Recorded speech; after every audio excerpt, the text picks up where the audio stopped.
Printing of currency. Printing of currency जो है ये आरबीआई का बहुत इंपॉर्टेंट फंक्शन है, क्योंकि इंडिया में करेंसी को प्रिंट करने का जो अधिकार है ये सिर्फ आरबीआई के पास ही है, जिसकी बातें भी मैंने की थी कि कौन से एक्ट के तहत ये अधिकार मिला हुआ है। तो एक्ट की बात तो हम बाद में करेंगे कि आरबीआई एक्ट 1934 के अंदर है या बैंकिंग रेगुलेशन एक्ट 1949 के अंदर है। बट यहाँ पे सिर्फ इतनी बात आपको जाननी है कि करेंसी को छापते कहाँ पे हैं, कैसे छापते हैं, क्या सिस्टम है। आखिर प्रिंटिंग जो मशीन है वो हमारे पास है, अभी भी हमारा जो देश है वो डेवलपिंग है, पैसे की सबको जरूरत है, गरीबी सब जगह है। मोर देन 62% की अभी भी जो हमारी पॉपुलेशन है वो गांव में रहती है, जहाँ की कंडीशन क्या है संभवतः मुझे बताने की जरूरत नहीं है। वो क्यों है? तो पैसे के अभाव में है, इंफ्रास्ट्रक्चर के अभाव में है, एजुकेशन के अभाव में है। फिर साथ पूरी की पूरी जो बातें हैं वो पैसे के इर्द गिर्द घूमती है। हम पैसे छाप नहीं सकते हैं। तो पैसे के छापने का आधार क्या है और कहाँ कहाँ पे ये पैसा छपता है वो आपको जानना है। तो आप जाने कि जो इंडियन प्रिंटिंग प्रेस है या इंडियन करेंसी को छापने के लिए जिस सिस्टम को फॉलो करना पड़ता है उस सिस्टम का नाम है MRS। फिर से बोलता हूं, उस सिस्टम का नाम है MRS। और उस MRS के आप फुल फॉर्म जरूर जाने। The full form of MRS is minimum reserve system. देखिए, हमेशा से मैं एक लॉन्ग फुल एब्रिविएशन से आपको बहुत बहुत बार आपको इंडिकेट करता हूं कि यहाँ पे थोड़ा थम के जाए। तो एमआरएस वो पॉलिसी है, एमआरएस वो गाइडलाइंस है जिस गाइडलाइंस के आधार पे इंडिया में कितने करेंसी छपेगी वो निर्भर करता है। और उस एमआरएस का मतलब है, M stand for minimum, R stand for reserve and S का मतलब सिस्टम है। फर्दर ये गाइडलाइन बनाया गया है कि इस एमआरएस के अंदर मिनिमम कितने करोड़ की लिक्विडिटी होगी। तो आंसर इज 200 CR, 200 करोड़ की लिक्विडिटी यहाँ पे हमें चाहिए। जितना 200 करोड़ के ऊपर होगा उसके रेशियो के आधार पर हम पैसे का प्रिंटिंग कर सकते हैं। अभी इस 200 करोड़ को भी दो पार्ट में डिवाइड कर दिया जाता है कि साहब इस 200 करोड़ में कम से कम जो 115 करोड़ है वो गोल्ड के रूप में होने चाहिए, गोल्ड रिजर्व होना चाहिए। और जो 85 करोड़ बच गए वो फॉरेन एक्सचेंज होने चाहिए। अभी तीन बातें आपने सुना। एक तो उस सिस्टम का नाम जिस सिस्टम के आधार पे इंडिया में पैसे की प्रिंटिंग की जाती है उस सिस्टम का नाम है MRS, मिनिमम रिजर्व सिस्टम। इस सिस्टम में मिनिमम लिक्विडिटी का जो दायरा बनाया गया है वो 200 करोड़ है। इस 200 करोड़ में मिनिमम जो पैसा, मिनिमम जो वैल्यू ऑफ गोल्ड होनी चाहिए वो 115 करोड़ ऑफ गोल्ड होनी चाहिए। और जो बच गया वो 85 करोड़ ऑफ फॉरेन एक्सचेंज होनी चाहिए। यही कारण है कि आप अगर इंडिया के अंदर अगर 10 लाख रुपए से ज्यादा इनकम है आपकी है तो 30% आपका इनकम टैक्स चला जाएगा। लेकिन आप किसी विदेशी धरती पे रह के, अमेरिका, जापान, भूटान कहीं भी रह के आप अगर कोई भी फॉरेन करेंसी कमा रहे हैं और कितना भी रुपया आप इंडिया भेज रहे हैं तो आपसे कोई भी टैक्स नहीं लिया जाता है, क्योंकि इंडियन गवर्नमेंट को जिस चीज की सबसे ज्यादा जरूरत है वो है फॉरेन करेंसी। जितना ज्यादा फॉरेन करेंसी हमारे पास होगी उतना ज्यादा हम स्ट्रॉन्ग बन सकते हैं, उतना ज्यादा हम पैसे का प्रिंटिंग कर सकते हैं। अभी हाल ही में आपने इसका ज्वलंत उदाहरण श्रीलंका में देखा है, जहां पे फॉरेन एक्सचेंज खाली हो चुका था। और जैसे ही ये फॉरेन एक्सचेंज का पिटारा खाली होगा इकोनॉमी साफ हो जाएगी। तो यहाँ पे इकोनॉमी साफ हो रही है, नहीं हो रही है, क्या हो रहा है, इससे आपका दूर दूर तक कोई भी मतलब नहीं है। आपको सिर्फ इतना याद रखना है कि कम से कम 85 करोड़ का फॉरेन रिजर्व होना चाहिए और 115 करोड़ के गोल्ड होनी चाहिए। और ये जिस सिस्टम के आधार पर होने चाहिए सिस्टम का नाम है एमआरएस। एमआरएस का फुल फॉर्म है मिनिमम रिजर्व सिस्टम, जिसके अंदर जो लिक्विडिटी होनी चाहिए वो 200 करोड़ रुपए है। ये समझ में आया क्या मैंने बोला? Yes sir. हम्म। अभी आगे हम चलते हैं तो आप जाने कि इस पैसे की प्रिंट करने का जो अधिकार है वो किसके किसके पास है। तो पैसे की जो प्रिंटिंग होती है वो बेसिकली आपकी कहाँ कहाँ पे होती है, तो 4 जगहों पे होती है पैसे का प्रिंटिंग। मतलब पैसा मतलब जो करेंसी है आपकी, जो नोट करेंसी है, उसकी प्रिंटिंग 4 जगहों पे होती है। 4 में से 2 अलग-अलग भाई हैं। दो एक भाई बोलता है कि मैं 2 प्रिंटिंग करेंसी को देखता हूँ और दूसरा भाई बोलता है कि मैं दूसरी जो 2 और प्रिंटिंग करेंसी है उसको देखता हूँ। तो मतलब तो ये हो गया कि आपके पास जो नोट प्रिंटिंग का छापाखाना है, प्रिंटिंग प्रेस है, वो कितने जगहों पे है? वो 4 जगहों पे है। इन 4 जगहों की जो देखभाली है, जो निगरानी है, वो 2 अलग-अलग ऑर्गेनाइजेशंस के पास है। एक 2 को देखती है और दूसरी फिर से 2 को देखती है। तो आखिर बात आता है कि कौन सी ऑर्गेनाइजेशन किस 2 को देखती है? नाम है एक ऑर्गेनाइजेशन का BRBNMPL।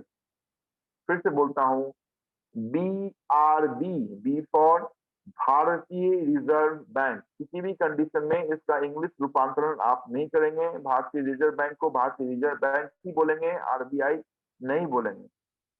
BRB, N stand for note, M stand for मुद्रण, P stand for private, L stand for limited. तो फुल जो एब्रिविएशन है उसका नाम है BRBNMPL, जिसका फुल फॉर्म है भारतीय reserve bank note Mudran private limited. तो चलो, एक तो ये भाई हो गया। दूसरे भाई का नाम क्या है? तो दूसरे भाई का नाम है, देखिए, छापा खाना है, लेकिन छापा खाना आरबीआई के अंदर नहीं है या गवर्नमेंट ऑफ इंडिया के अंदर नहीं है। छापा खाना जिस प्राइवेट एंटिटी के अंदर है उसका नाम था BRBNMPL। एक और प्राइवेट एंटिटी है जिसका नाम है SPMCIL।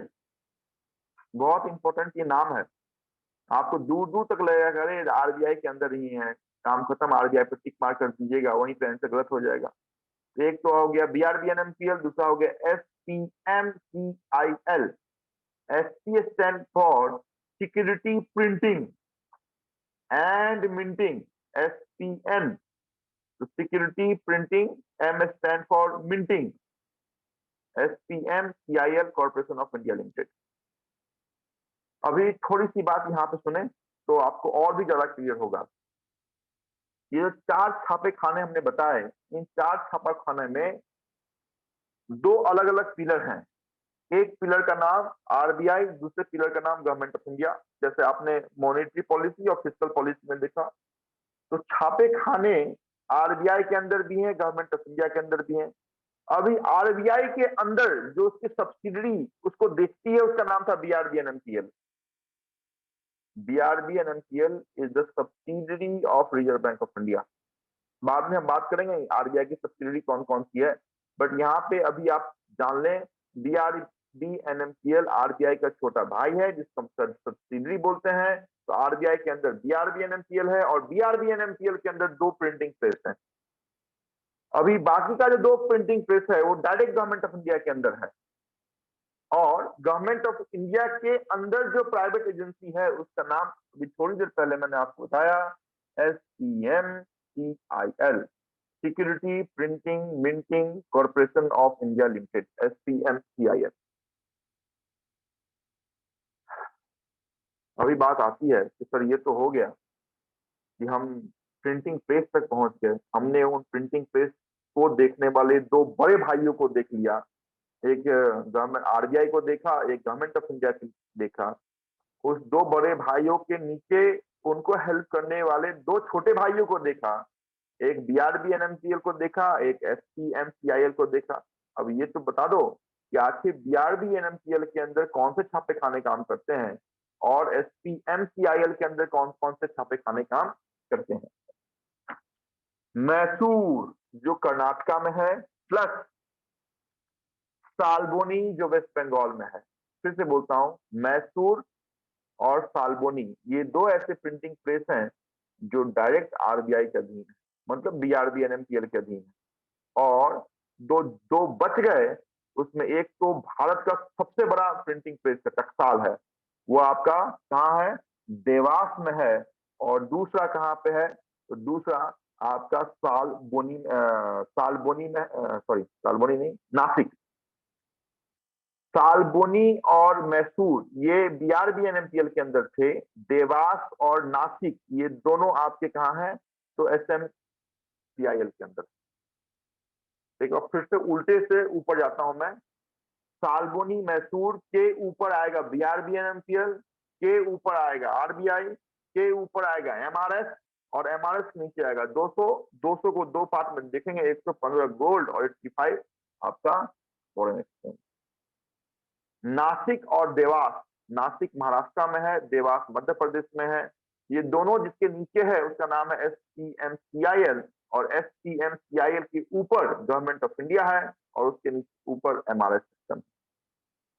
तो मतलब ये हो गया कि नोट की जो प्रिंटिंग प्रेस होती है वो कितने जगहों पे होती है? Answer four. कौन कौन सा है? तो चाहे वो सालबोनी हो, चाहे वो मैसूर हो, चाहे वो देवास हो, चाहे वो नासिक हो, यही चार वो जगह है जहाँ पे प्रिंटिंग प्रेस है। आपसे पूछा जाएगा which of the following is not a authorised printing press of Indian note currency? आपके पास ऑप्शन रहेंगे नासिक, आपके पास ऑप्शन रहेगा हैदराबाद, आपके पास ऑप्शन रहेगा सालबोनी, और एक और रहेगा मैसूर। उस कंडीशन में हैदराबाद से आपको टिक मार्क करना है, क्योंकि हैदराबाद नोट प्रिंटिंग प्रेस नहीं है, but Hyderabad coin printing press है। यहाँ पे थोड़ा सा नोट से दरकिनार होकर हम क्वाइन पे चले आते हैं। जो आप क्वाइन देखते हैं कि 50 पैसे का क्वाइन है, 1 रुपए का, 10 रुपए का, 5 रुपए का क्वाइन है, तो coin printing press are different and note printing press are different. तो नोट की बात अभी तक हम कर ली, अभी हम आ जाते हैं क्वाइन के ऊपर, सिक्के के ऊपर। सिक्के की जो प्रिंटिंग है वो चार जगहों पे है। फिर से तो कंफ्यूजन यहाँ पे दूर दूर तक मत लाइएगा। सिक्के वाले को नोट में डाल दीजिएगा या नोट वाले को सिक्के में डाल दीजिएगा, पूरा का पूरा अनर्थ हो जाएगा। तो सिक्का अलग रखने का और नोट अलग रखने का। सिक्के की जो प्रिंटिंग प्रेस है वो कोलकाता में है। ममता बनर्जी का जो शहर है वहां पे दो प्रिंटिंग प्रेस है, कोलकाता में ही सालबोनी है। तो कोलकाता में नोट की भी प्रिंटिंग प्रेस होती है और क्वाइंस का भी प्रिंटिंग प्रेस होता है। तो क्वाइन की प्रिंटिंग प्रेस का पहला जगह आपका कोलकाता है। दूसरा आपका वो जगह था जो हमने आपको थोड़ी देर पहले चॉइस के रूप में और हैदराबाद के रूप में बताया था। तो हैदराबाद में क्वाइन की प्रिंटिंग प्रेस होती है। तीसरा मुंबई में है। जब आप मुंबई जाएंगे कभी, तो जब कोलाबा की ओर जाएंगे तो वहां पे आरबीआई की बड़ी बिल्डिंग है, वहीं पे टेक्सटाइल है, वहीं पे क्वाइन की प्रिंटिंग प्रेस होती है। और चौथा जो प्रिंटिंग प्रेस है वो उत्तर प्रदेश का नोएडा शहर में है। तो चार प्रिंटिंग प्रेस आपकी क्वाइन की, चार प्रिंटिंग प्रेस आपके नोट का। फिर से चारों को अलग अलग कर देते हैं। क्वाइन की जो प्रिंटिंग प्रेस है वो नोएडा में है, वो हैदराबाद में है, वो कोलकाता में है, और वो मुंबई में है। चार प्रिंटिंग प्रेस जो आपकी नोट की है वो आपकी Salboni, Salboni is the part of West Bengal, that is Kolkata. Mysore, Mysore कहाँ पे है? तो कर्नाटका में है। देवास, देवास कहाँ पे है? तो मध्य प्रदेश में है। और नासिक, नासिक कहाँ पे है? तो आपके ही अपने प्रदेश महाराष्ट्र में है। तो ये है आपकी पूरी की पूरी प्रिंटिंग प्रेस। लेकिन यहाँ पे किसी भी कंडीशन में जिस दो ऑर्गेनाइजेशन का नाम आपके जहन में आपकी फाइनल सिलेक्शन तक होना चाहिए, उसमें से एक ऑर्गेनाइजेशन का नाम है SPMCIL, security printing minting corporation of India limited, जिसके अंदर चाहे तो नासिक आएगा या देवास आएगा, और इस सबके ऊपर गवर्नमेंट ऑफ इंडिया का स्तंभ रहता है। और दूसरा जो ऑर्गेनाइजेशन हमने बताया है वो आरबीआई की सब्सिडरी है, बीआरबीएनएमसीएल है, भारतीय reserve bank note private limited है। इसके अंदर दो प्रिंटिंग प्रेस काम कर रहे हैं, सालबोनी और Mysore. This is what all about your printing currency. एक बार इस प्रिंटिंग करेंसी को आप देख लें, भली भांति आप समझ जाएंगे कि प्रिंटिंग करेंसी का जो पूरा खेल है वो कैसे चलता है। क्या है एमआरएस, क्या है 200 करोड़, क्या है 85, क्या है 115, क्या है सालबोनी, है ना। सारी बात आप इस पेज को देख के समझ सकते हैं। तो थोड़ा सा इस पेज को देखें।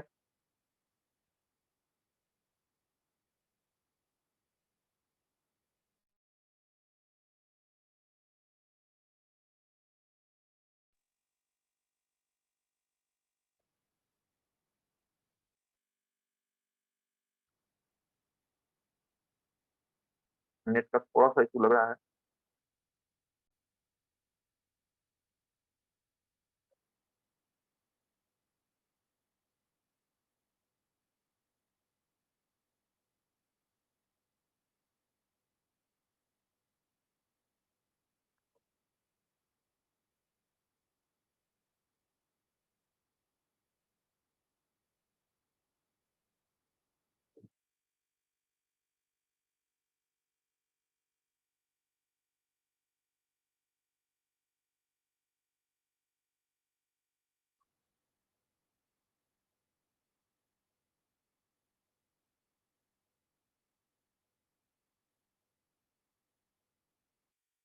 चलो यहाँ पर देखिए क्या लिखा है हमने। तो RBI issued currency under MRS, that is minimum reserve system, in which minimum reserve required is 200 CR. Out of 200 CR minimum 115 crore gold and 85 crore foreign exchange required in only basket currency. ये भी इंपॉर्टेंट है कि आपके जो 85 करोड़ के gold आपको foreign exchange चाहिए वो कौन से करेंसी में चाहिए? क्या पूरे वर्ल्ड की जो हर एक देश है सबकी करेंसी चलेगी क्या? तो आंसर इज नो।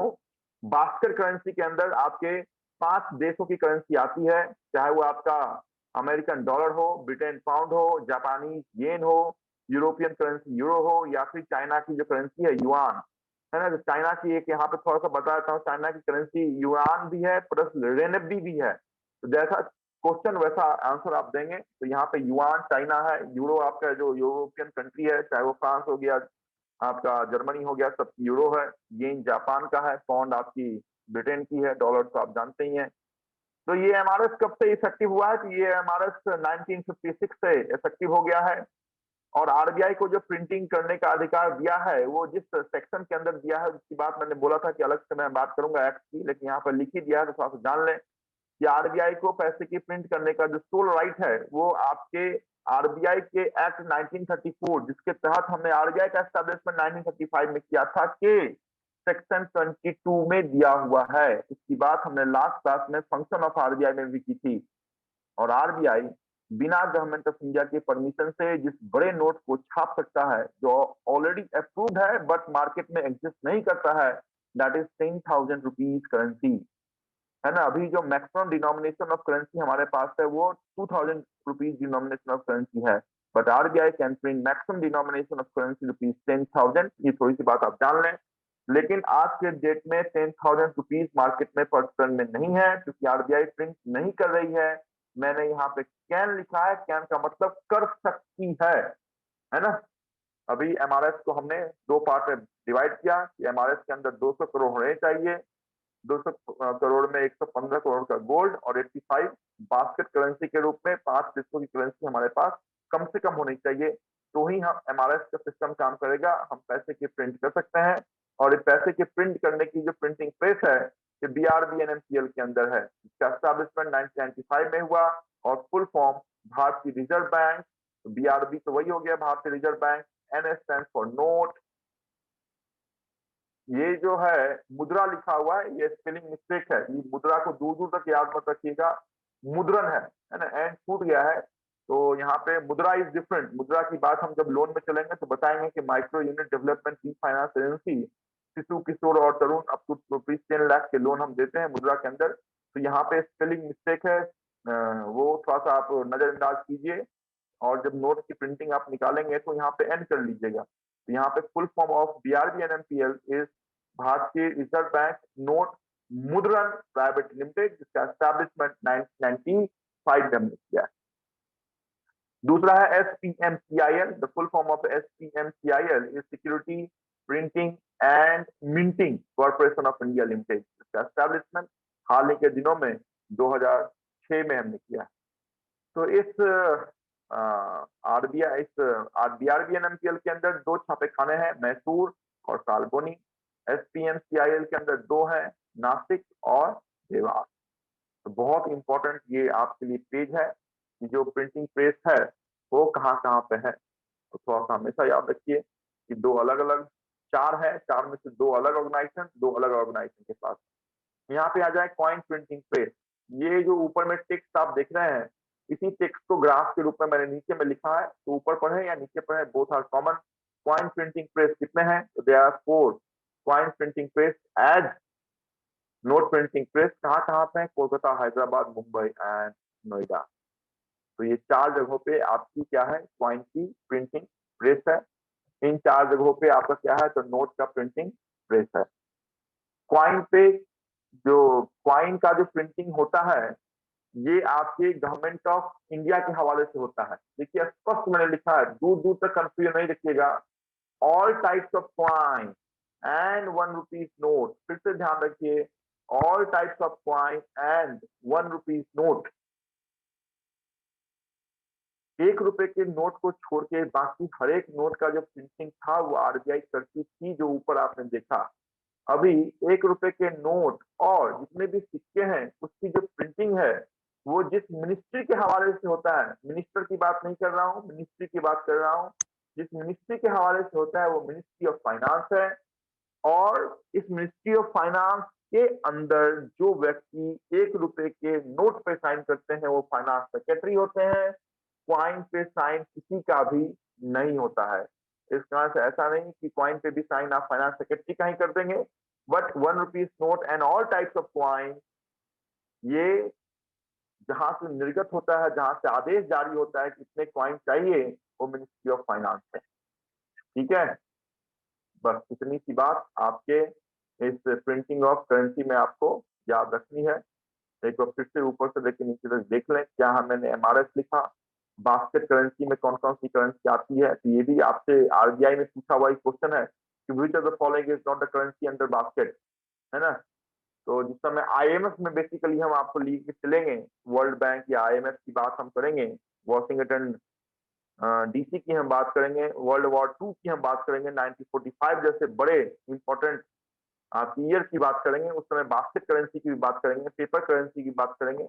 लेकिन अभी थोड़ी-सी बात यहाँ पे जान के चलें कि बास्केट करेंसी में कितने करेंसी आते हैं, तो 5 करेंसी है, dollar, pound, yen, euro and yuan. Yuan में थोड़ा-सा मैंने आपको हिंट यहाँ भी दिया। जब हम स्टैटिस्टिकल अवेयरनेस में आएँगे तो वहाँ पे तो हर एक जो इम्पोर्टेंट कंट्री है 50, उसकी करेंसी को हम देखेंगे कि रेनबी कहाँ की है, रूबल कहाँ का, दिनार कहाँ का, दिरहम कहाँ का, क्यात कहाँ का। लेकिन यहाँ पे थोड़ा-थोड़ा सा आप सुनते हुए चलें कि सर ने रेनबी बताया कि रेनबी भी एक करेंसी है आपकी चाइना की, और चाइना की जो डिफाइंड करेंसी है वो युआन है प्लस रेनबी है, दोनों इम्पोर्टेंट करेंसी है। तो this is most important part of printing of currency, जो आपके आरबीआई और गवर्नमेंट ऑफ इंडिया के हवाले से होता है। इन चीज़ों पे आपको ध्यान रखना है।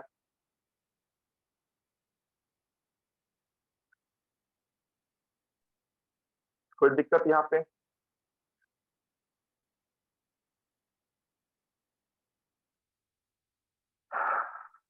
No sir.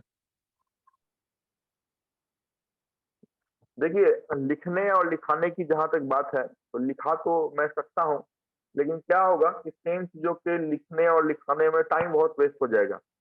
मतलब अगर लिखाऊँ तो सिर्फ़ प्रिंटिंग ऑफ करेंसी ही पूरे क्लास चलता रहेगा। तो जितनी बात मैं करता हूँ, सारे के सारे का नोट्स मैं आपको देता हूँ, इस तरह से संभवतः मुझे लगता नहीं है कि लिखाने की ज़रूरत है। फिर भी आप लोग अपने आप में डिस्कस कर लीजिए कि क्या लिखाना उचित है, क्योंकि आप तक पीडीएफ पहुँचता है, और अगर पीडीएफ का आप प्रिंटिंग नहीं लेते हैं, तो फिर संभवतः ये बहुत बड़ी गलती करते हैं। तो फिर आपको जनरल अवेयरनेस कभी समझ में नहीं आएगा, कभी वो चीज़ें आपके ज़हन तक नहीं जाएँगी। फिर मेरी बात आप सुनेंगे, एक कान से सुनेंगे, दूसरी कान से निकल जाएगा। इस कारण से हमेशा और हमेशा मैंने संडे को क्लास लिया, संडे को ही आप तक नोट्स पहुँच जाएगा। मंडे को उसके प्रिंट आउट निकाल लीजिए और एक फाइल, जनरल अवेयरनेस की एक फाइल बना के उसमें उसको डालते रहने का, और हर एक सैटरडे को उसको देखने का कि अभी तक सर ने क्या पढ़ाया है। तो शुरुआत में हो सकता है कि आपको देखने में 1 घंटे का समय लग जाए, लेकिन जब रिवीजन करने का आपको आदत लग जाएगा, तो रिवीजन आधे घंटे में हो जाएगा, और पूरी पीछे से लेके आगे तक आप उल्टे में रिवीजन आप कर सकते हैं। जब मैं बैंकिंग टर्म्स पढ़ाऊँगा, तो बैंकिंग में आरबीआई से लेके फॉरेन एक्सचेंज तक की, बेसल तक की बातें आपको याद होनी चाहिए। जब स्टैटिस्टिकल अवेयरनेस पढ़ाऊँगा, तो जम्मू कश्मीर के इतिहास से लेके कन्याकुमारी तक के इंदिरा पॉइंट तक की बातें आपके ज़हन में होनी चाहिए। जब इंटरनेशनल इकोनॉमी की बात करूँगा, तो वर्ल्ड बैंक से लेके आपके डब्ल्यूईएफ, वर्ल्ड इकोनॉमिक फोरम की बातें आपके ज़हन में होनी चाहिए। या फिर जब बजट की बात करूँगा, तो 2022-23 का जो बजट है, वो 1 फरवरी को दिया। उसमें क्या-क्या प्रावधान थे, कितने पैसे हमने नरेगा में दिए, कितने पैसे प्रधानमंत्री स्वच्छ भारत अभियान में दिए, कितने पैसे हमने सुकन्या समृद्धि योजना के आधार पे दिए, कितने पैसे हमने पब्लिक बैंक के इन्फ्यूजन के लिए निर्गत किए हैं, कितने पैसे हमने आपके रोड डेवलपमेंट, मेट्रो प्रोजेक्ट के लिए दिए हैं, ये सारे खाके आपको याद होने चाहिए। जब तक ये खाके आपको याद होंगे नहीं, आपका कॉन्फिडेंस कभी भी जनरल अवेयरनेस में सामने उभर के आएगा नहीं, और आपको ये लगेगा कि चॉइस आने के बाद आप टिक मार्क कर सकते हैं। कर तो आप सकते हैं, लेकिन जिस समय आपके एक्चुअल मार्क्स आएँगे, उसमें आपको पता चलेगा कि आपने जो टिक मार्क किया, वो गलत था। इस कारण से कॉन्फिडेंस इन जनरल अवेयरनेस तभी हो सकता है, जिस समय आप उसको रिवाइज़ करें और डिस्कशन करें। अगर आपने फ्रेंड के साथ डिस्कशन कर लिया ना, अनडाउटेबली वो चीजें आपको 3 महीने तक याद रखेगी। मैं फिर से बोलता हूँ, रिवीजन करना अच्छी बात है, कीजिए। तो रिवीजन करने से क्या होगा, जो मैं पूछूंगा उसके आंसर हो सकते हैं आप दे भी सकते हैं, नहीं भी दे सकते हैं, 50-50 का रेशियो रहेगा। लेकिन वो उस चीजों को अगर आपने फ्रेंड के साथ डिस्कस कर लिया है, वो चीजें 3 महीने तक आपको आपके ज़हन में रहेंगी। Discussion is most important in general awareness. Clear? समझ में आया? कितने लोगों ने डिस्कशन करना शुरू किया, पेपर सॉल्व करना शुरू किया? कितने लोग हैं?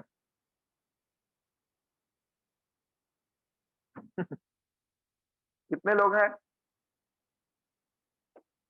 कोई नहीं। अरे करो, जगो थोड़ा सा, जागो ग्राहक जागो। आप तो हमारे लिए ग्राहक है ना, कस्टमर है। जगा भी मैं रहा हूँ कि जग जाइए।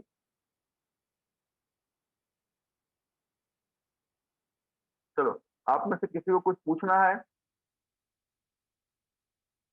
सर मेरे से पेपर सॉल्व ही नहीं हो पाता है। दीपक कुमार काय झाला, कसं पेपर सॉल्व होत नहीं? सर एक्चुअली जब मॉक टेस्ट बनाने लगता हूँ तो बहुत सारा प्रॉब्लम क्रिएट होती है, हर्डल बहुत सारा आता है। हर्डल के बिना अगर चीजें सॉल्व हो जाती तो आज के डेट में सब एसबीआई में प्योर रहता। नहीं एक्चुअली सर, जैसे मॉक टेस्ट में तो सारा सब्जेक्ट का समरी रहता है ना, तो ठीक है, अगर मैं अभी मेरे को एक चीज बताओ दीपक, अच्छा बात तुमने बताया, मेरे को इतनी बार बताओ कि कितने मॉक टेस्ट आपने दिए हैं? एक्चुअली बैंकिंग का नहीं दिया सर, मैंने एफकेट वगैरह का देता था पहले मॉक टेस्ट, बैंकिंग का तो दिया नहीं। जब किसका देता पेज था, पलटता हूँ किसका तो देते थे फिर आप? एक मिनट, एक मिनट, किसका देते एफकेट थे का आप? एफकेट एफकेट वगैरह का मॉक टेस्ट देता था। स्टेट क्या? Yes sir. स्टेट की कौन सी एग्जाम के लिए मॉक टेस्ट? एफकेट का खुद का एग्जाम होता है ना sir, AFCAT air force common admission test. अच्छा, एयरफोर्स के लिए देते थे क्या? मुझे लगा कि यस स्टेट सर। के लिए एमपीएससी वगैरह के एग्जाम देते थे। नो नो सर, तो अभी क्या इरादा है आपका, बैंक में जाने का इरादा है या उधर स्टेट कमीशन में जाने का इरादा है? अभी तो सर किसी में सिविल में हो जाए अच्छा। अच्छा, एक मिनट होल्ड कीजिए, एक मिनट होल्ड करो।